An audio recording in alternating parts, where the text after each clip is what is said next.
Switzerland has a problem, and it's not the tariffs, the strong franc, or the slowdown in China's luxury appetite. Those are symptoms.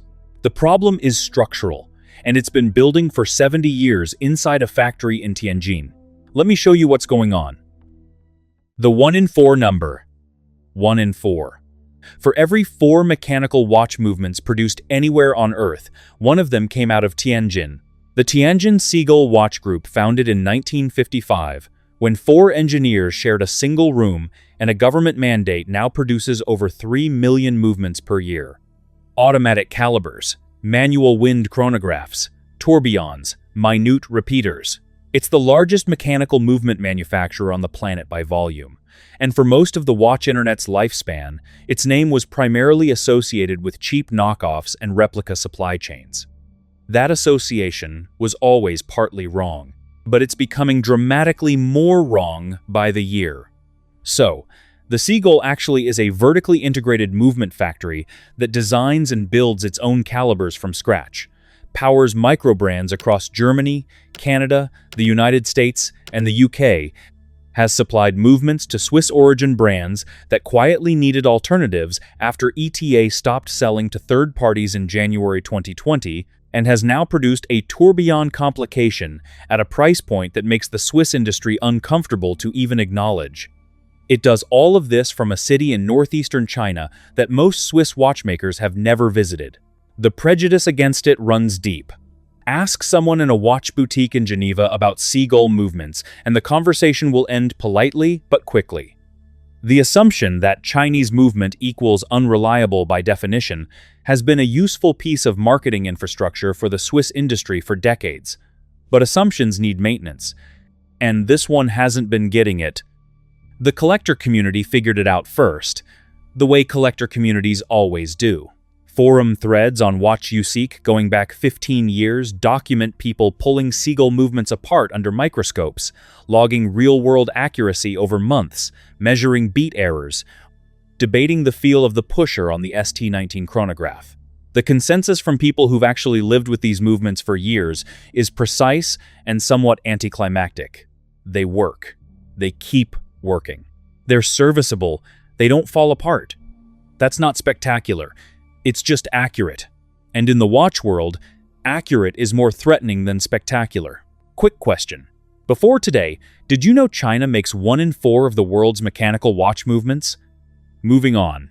So where did all of this actually start? Not with a clever marketing campaign, with a secret. Before we move on to the next part, let me tell you this. Most people don't realize this, but buying a watch the wrong way can cost you thousands, and you won't even notice it until it's too late. That's why I created a complete insider guide to buying watches. The goal is simple. I'll help you stop guessing and start buying smart. You'll find the guide in the pinned comment and description. Now, let's move on to the next part. Project 304. In 1961, China's Ministry of Light Industry gave the Tianjin watch factory a classified order. The project number was 304. The mission was build China's first domestically produced aviation chronograph for the People's Liberation Army Air Force. The budget was modest. The timeline was non-negotiable. The starting point was Swiss. Venus Watch, a Moutier-based manufacturer in Canton-Bern, Switzerland, whose caliber 175 column wheel chronograph had been powering pilot watches since 1942, had retired the movement from production. It offered its machinery, tooling, and design rights for sale. The Soviet Union passed. Tianjin bought everything. What happened next is the part that gets omitted from most discussions of this watch. The Tianjin engineers didn't just copy the Venus caliber 175. They upgraded it. The original Swiss movement ran at 17 joules and 18,000 beats per hour. By 1963, the Chinese version ran at 19 joules and 21,600 beats per hour. The beat rate increase improved accuracy and reduced positional error. The joule upgrade extended service life. These were engineering choices, not reproductions. Several prototypes went through rigorous government inspection from 1963 to 1965. When they passed, an order was placed. In 1966, 1,400 watches were delivered to the Chinese Air Force. The caseback on each one was engraved, Tianjin Watch Factory and Chinese Air Force. The Project 304 watch became known externally, much later, as the Seagull 1963. By 2003, Seagull had revived the movement program. By 2005, the first commemorative reissue watches were in collectors' hands. Serious reissues followed through the next 2 decades, culminating in a 2018 limited edition of 5,500 pieces with independent serial numbers, of which, per the official site, under 20 remained in stock by late 2024. The ST19 that powers the reissue today is a hand-wound column wheel chronograph with flyback function. 21 joules in the 63rd anniversary edition, 21,600 beats per hour beat rate, and roughly 42 hours of power reserve on a full wind.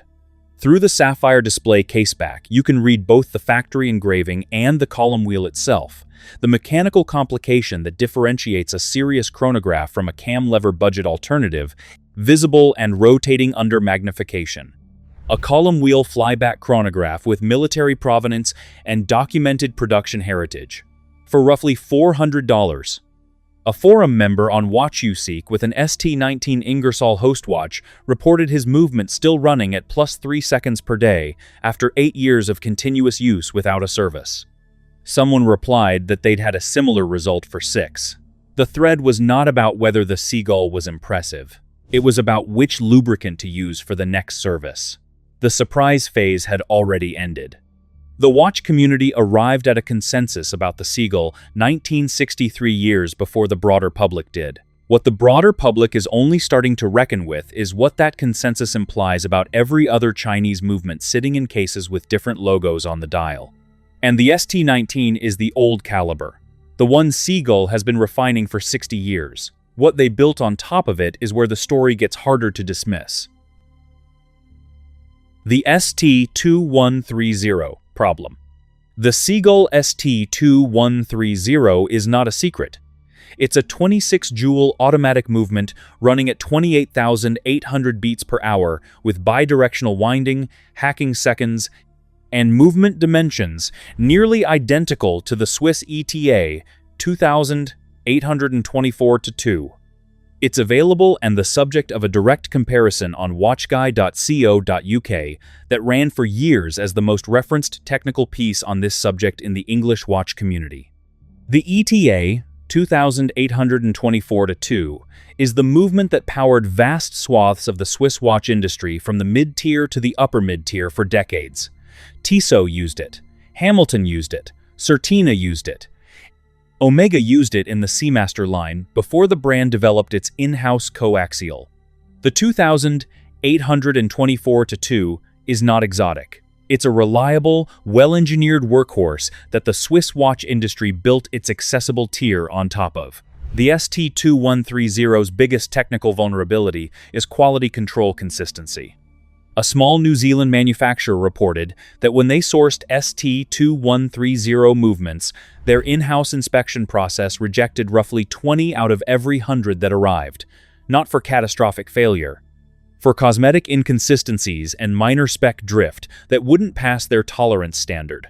The movements that cleared inspection performed on par with Swiss counterparts in long-term use. That rejection rate sounds bad until you understand what it means. The factory is capable of producing a movement that passes the inspection. It's just not uniformly applying that standard at the production level. That's a quality control process problem, not a movement architecture problem. It's solvable with additional sorting, which is exactly what the New Zealand manufacturer did. They absorbed the sorting cost and sold the good movements inside watches that competed with Swiss offerings at their price tier. This is worth sitting with for a moment, because it flips the conventional narrative. The standard story is that Swiss quality control is higher, so Swiss movements are more reliable. That's true at the factory level. But what Orange Watch Company demonstrated is that the raw mechanical capability of a Seagull movement, once sorted to the same standard, produces comparable results. The gap isn't in the movement design or the materials, it's in the uniformity of assembly. which means the question for any buyer isn't, is this movement Swiss? It's, was this movement sorted? A premium-grade seagull movement that went through a watchmaker's bench before it went into a case is a different proposition from the unselected bulk batch. Reputable Chinese microbrand manufacturers know this. The ones worth buying from do their own quality gate. The ones to avoid are the ones who don't bother. Here's what that story actually reveals. The value of many Swiss-origin watches in the mid-tier isn't the movement. It's the consistent quality control applied to the movement before it goes in a case. You're partly paying for someone to have sorted the pile for you. Once you understand that, the price gap between a Swiss-cased ETA and a sorted seagull starts to look different. Meanwhile, ETA stopped selling to most third parties on the 1st of January 2020 by decision of the Swatch Group. Sellita in La Chaux-de-Fonds absorbed a large share of displaced demand, many of them European and American, who couldn't get Sellita allocations at order quantities they could afford. Some of those brands are names you've heard. None of them put Seagull ST2130 in their press material. The marketing calls it an automatic mechanical movement and moves on. The collectors who investigate find out anyway, and what they find is that the movement inside the watch they thought was more Swiss than it is works exactly as advertised. What does that mean for the Swiss-made label? It means the label is doing more work than the movement is. Not because the Swiss movement is bad, it isn't, but because the label creates a value impression that doesn't always match the actual sourcing reality. The Swiss industry built that impression carefully over decades. The question now is whether it can maintain it when the alternative is documented, accessible, and running +2 to 4 seconds per day in long-term real-world use. I don't know the answer to that yet. The prejudice has served Switzerland for a long time, but prejudice has a half-life. The irony is that the collectors who figured this out have been quietly sharing the knowledge in the same forums the Swiss industry refuses to read. Watch You Seek threads on the ST2130 reach thousands of views. The second page details a specific timing log from a German collector who tracked his ST2130 over 14 months, posting +2 to 4 seconds per day in multiple positions, don't show up on the front page of Google. They're on page 3 of a forum thread that required someone to care enough to look. The people who looked came back converts. Not because China is better, because the evidence was better than the assumption. There's a tier above the ST2130 that most watch coverage ignores entirely. What Seagull has been doing with complications is the thing that should unsettle the Swiss. The tourbillon at $4,000. In 1801, Abraham Louis Breguet patented the tourbillon, a rotating cage that holds the entire escapement assembly and spins once per minute, designed to counteract the effects of gravity on positional accuracy in a pocket watch carried vertically. The mechanism required extraordinary precision to build. Each component of the cage had to be machined to tolerances the manufacturing technology of the early 19th century could barely achieve. The first tourbillon pocket watch sold 4 years after the patent, in 1805. In a modern wristwatch worn in constant motion, the accuracy benefit of a tourbillon is debated. Most serious horologists will tell you a well-regulated COSC-certified movement without a tourbillon will keep better time under real-world wrist conditions than most tourbillons. The rotation that counteracts gravity when the watch is stationary becomes a redundancy when the watch is moving. None of that stopped the tourbillon from becoming the prestige complication. It's the most difficult mechanism in watchmaking to build by hand, and the watch world has never been able to separate mechanical complexity from status. A Swiss entry-level tourbillon starts around $15,000. Breguet's classique models run over $160,000. Jaeger-LeCoultre's Master Ultra-Thin Tourbillon in pink gold retails above $80,000. In January 2026, Seagull Watch Group unveiled the Master Series. The flagship piece, the Chin Ultra-Thin Automatic Tourbillon, carries the in-house ST8610 caliber. The movement runs at 28,800 beats per hour. uses a no-index eccentric tourbillon design that Seagull claims reduces friction and improves long-term accuracy by roughly 30%, and features a winding rotor just 0.8 millimeters thick, 43-hour power reserve. I'll give you a second to process that. The movement is hand-finished at Tianjin. Each bridge is hand-chamfered. Every gear train component is polished. The caseback shows a peripheral rotor engraved in reference to the Seagull logo, with the tourbillon cage visible in rotation behind it. The price is $4,199 US. The Breguet equivalent costs roughly 38 times that. Now, I need to be honest about what $4,000 doesn't buy. The finishing depth on a Breguet or JLC tourbillon is at another level. The hand beveling on individual bridges in a Swiss haute horlogerie piece involves craftspeople with decades of experience at a single specialization that doesn't exist in China yet at the same density. The tourbillon cage on the chin is slightly thicker and bolder in profile than the razor-thin architectures you'd find in the caliber 978 from Jaeger-LeCoultre. These are observable differences. They're not marketing, but the cage rotates. The escapement functions. The movement was designed in-house and built in-house, which means Seagull didn't buy a tourbillon kit from an external supplier, they engineered the complication from scratch. The watch forum thread on the chin from late 2025 includes documented long-term owners of Seagull tourbillons from earlier releases, reporting units running flawlessly 3 to 5 years into daily wear, accuracy within a few seconds per day without service. One veteran collector on the same forum thread put it bluntly, their focus is longevity. The performance-to-price ratio can't be beat. So the question has shifted. It's no longer, can China build a tourbillon? They can. It's, what is the Swiss tourbillon actually selling at this price? And is that thing worth the gap? Part of the answer is legitimate. Heritage. The Breguet name goes back to the inventor of the mechanism himself. The collector community around Swiss haute horlogerie is deep, international, and will buy and sell those pieces on secondary markets for generations. A $4,000 Seagull tourbillon is not going to appreciate into a collector asset the way a vintage Patek tourbillon does. Secondary market value accrues from brand prestige that takes centuries, not decades. But another part of the answer is something the Swiss watch industry isn't comfortable saying. The mechanical gap has closed far more than the price gap has. And at a certain price level, a customer who understands that is being asked to pay not for a better movement but for a logo and an address. That customer exists in larger numbers every year, and a meaningful share of them are in China, which happens to be the market the Swiss watch industry just watched decline by over a third in 2 years.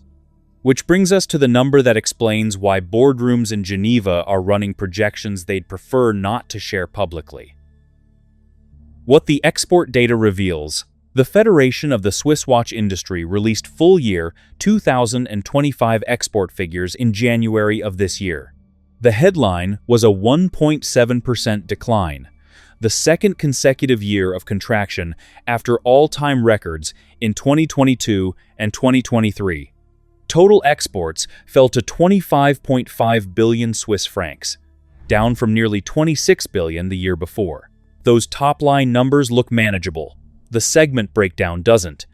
Exports to China fell 12.1% in 2025. That number followed a decline of 25.8% in 2024. Combined, Switzerland exported over a third fewer watches to mainland China in 2 years than it had at the 2023 peak. Greater China now represents barely 14% of Swiss watch exports, down from a peak of 24% in 2021. That share didn't evaporate, it redirected. Meanwhile, the CHF 200 to 500 export price segment grew 15.4% in unit volume in 2025. People didn't stop buying watches at that price point. They stopped buying Swiss ones. The industry response has been to move upmarket aggressively, defending the above 3,000 CHF segment through tighter distribution, limited releases, and status cultivation. That strategy has historically worked for the Swiss industry in moments of market pressure. It worked after the quartz crisis of the 1970s. It worked after the 2015 China anti-corruption crackdown. But this pressure is structurally different. The quartz crisis came from cheaper technology, producing better accuracy. The Chinese manufacturing challenge isn't just cheaper, it's mechanically credible at a level the quartz watch never achieved. A quartz movement doesn't open a conversation about column wheels and movement architecture. A Seagull ST19 does. That changes the nature of what the Swiss industry has to defend. There's a data point from a screw-down crown analysis published this year that I keep coming back to. A Chinese gold jewelry company called Laopu Gold posted full-year 2025 revenue up 221%, reaching roughly 3.15 billion Swiss francs in equivalent value. That's within rounding distance of Richemont's entire specialist watchmakers division globally. Laopu Gold isn't a legacy house with centuries of heritage. It's a company that read the Chinese domestic consumer correctly, built for them, and grew revenue by 221% in a year the Swiss industry was posting declines. The Chinese domestic market isn't just shrinking for Swiss watches. It's redirecting toward Chinese prestige, and the Seagull Master Series, launched with the specific framing of Chinese haute mécanique, is a direct attempt to capture some of that redirected demand. Whether it succeeds long-term depends on factors nobody can predict. But the attempt is real, and the market it's targeting is enormous. For the Swiss watch industry, the uncomfortable truth in all of this is that it was never just selling movements.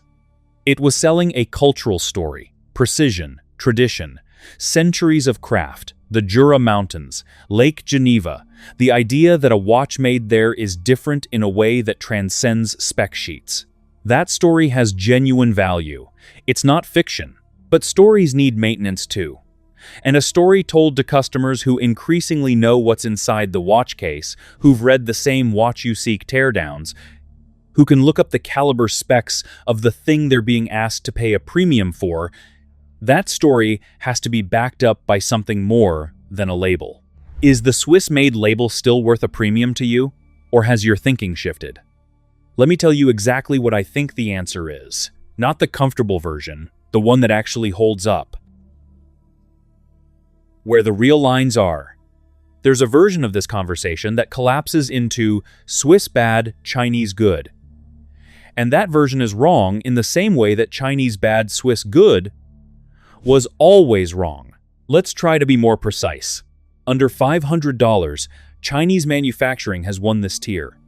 The Seagull ST2130 in a well-assembled San Martin or Pagani design case delivers documented accuracy, solid construction, and full serviceability from any competent watchmaker at prices between $100 and $250. The Orient Mako series runs on an in-house movement with similar specs and retails around $180. At this price, the argument for spending more on a Swiss-labeled movement is mostly brand psychology. And brand psychology isn't nothing. The person who walks into a meeting with a San Martin on their wrist and the person who walks in with an entry-level Tissot are wearing functionally similar movements in cases of comparable quality. But only one of them is having a conversation about the watch. If a watch is partly a social object, and it is, then the legibility of the name on the dial is part of the product. That's a real value, even if it's not a mechanical one. But at under $500, you're getting the social object mostly, and the mechanical object secondarily. The Chinese option just gives you the mechanical object at a fraction of the price and asks you to build your own social story around it. $500 to $2,000. This is where it gets complicated. Swiss heritage premiums overlap with real quality differentiation here. A Tissot Powermatic 80 at around $600 offers 80 hours of power reserve on a Swatch Group in-house movement with COSC-adjacent accuracy specs. An Oris Caliber 400 at around $2,000 offers 5 days of power reserve, COSC certification, and a 10-year service interval. These are real technical achievements that the Chinese industry isn't matching at equivalent price points yet. But the Seagull Tourbillon at just over $4,000 is throwing a wrench into the logic of this bracket from above. Picture the collector who spent $2,000 on a Swiss automatic 3 years ago and felt confident about it. He's done the reading. He knows what's inside the case. A Sellita SW200, a clone of the ETA 2824-2, built in La Chaux-de-Fonds. He chose it over a Chinese alternative because the finishing was cleaner and the Swiss-made label meant something to him at that price. Fair enough. Now the same collector is looking at the Seagull Chin at $4,000. He knows the finishing gap is real, but the complication gap has closed to the point where the decision isn't clear anymore. He's not looking at a movement that barely functions at a low price. He's looking at a functional in-house tourbillon that a veteran collector on Watch Forum documented running accurately 3 years into daily wear. The decision has changed shape. That shift in shape is what the Swiss middle tier should be most worried about. Not that Seagull is better. That Seagull is good enough, at a price point, that the question now requires an honest answer, instead of a reflexive one.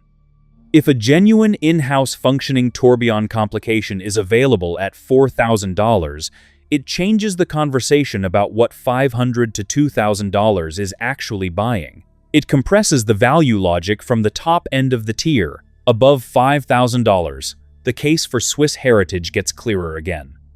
Secondary market value, collectability, brand prestige, the relationship between a piece and the culture that produced it.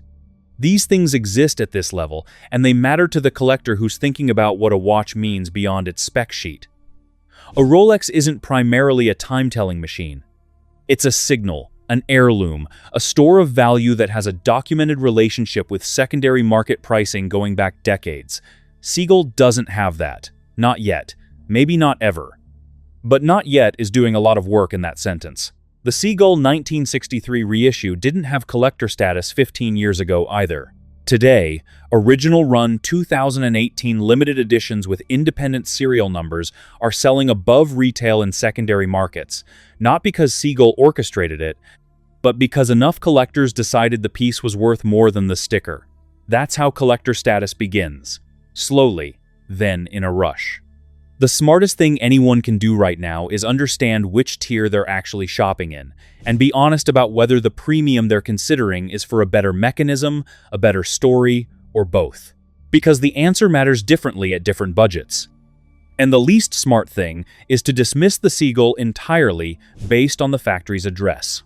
60 years of movement production, 1 in 4 of the world's mechanical calibers, a tourbillon at $4,000, and a pilot chronograph with Chinese Air Force provenance that runs accurately for 8-year stretches between services, the address stopped being a sufficient argument a while ago. Which leaves one last question. Not about the movement, about what happens next to the market. The pressure points. Nobody's discussing. In June 2026, China enacted regulatory changes that haven't yet been fully absorbed into public watch industry analysis, but that carry structural implications for Chinese luxury goods moving internationally. The details are still filtering through trade legal circles. Meanwhile, Swiss watch exports to the United States hit a 39% tariff rate in August 2025, triggering a 56% collapse in September shipments from Switzerland. Brands had pre-positioned inventory aggressively throughout spring and summer. Swiss exports to the US were up 149% in April 2025 against the prior year, as brands front-loaded stock ahead of the tariff. Then the pipeline ran dry. By September, there was no emergency stock left to push, and the tariff math didn't work at 39%. A Seagull 1963 chronograph shipped directly from Tianjin doesn't carry a 39% Swiss tariff. Walk through the math for someone buying their first mechanical chronograph in the United States right now. An entry-level Swiss column wheel chronograph from a mid-tier brand carries a retail premium that, post-tariff, lands the piece somewhere north of $1,800. The same buyer can order a Seagull 1963 reissue with documented Air Force military heritage, a column wheel flyback caliber that has been running for 60-plus years, and a sapphire display caseback for roughly $400 shipped from Tianjin with a 2-year warranty. The tariff doesn't touch it. The price comparison that was already uncomfortable for the Swiss industry has gotten considerably more uncomfortable since August 2025. A San Martin diver at $180, shipping from Shenzhen, doesn't either. The tariff asymmetry is real, and it creates a price differential that the Swiss industry can't easily absorb through brand positioning alone. This isn't a prediction that the Swiss industry is going to fail. It survived the quartz crisis, which was arguably more existential. It survived multiple China downturns, multiple exchange rate shocks, multiple disruptions to its distribution model. The watch industry's capacity to adapt should not be underestimated. But the adaptation this time requires something the previous adaptations didn't. Honestly acknowledging that the competitor isn't just cheaper, it's mechanically credible. In some cases, it's mechanically extraordinary at a price point that makes the Swiss-made premium require active justification. The brands that justify it successfully will do so through genuine technical differentiation, collector community building, and the patient work of making their pieces feel irreplaceable to the people who own them. Rolex has been doing that work for a century. Patek has been doing it for longer. The companies in the middle of the prestige stack, those are the ones who should be paying attention to what's happening in Tianjin. What started with 4 engineers in a room in 1955 is now 1 in 4 of the world's mechanical movements, a tourbillon at $4,000, and a market that's still growing. Switzerland has time to respond, but not as much as it thinks. The brands that survive this aren't the ones that protected the label. They're the ones that protected the thing the label was supposed to represent. The Tianjin Seagull Group built movements for 70 years. 1 in 4 of the world's mechanical calibers. A pilot chronograph with a classified military history, refined over 6 decades into a $400 watch that runs for 8 years between services. A tourbillon complication at a price that puts the mechanism in reach of collectors who'd written it off entirely. It didn't do any of that through marketing. It did it by building things. That's the story the Swiss watch industry wasn't paying attention to. And it might be the most important one in the category right now. You know what to do below. Which piece of this surprised you most? And if you're sitting on a Chinese automatic, what's the specific watch? I want to know. And before you type in the comments, support this channel by liking and subscribing.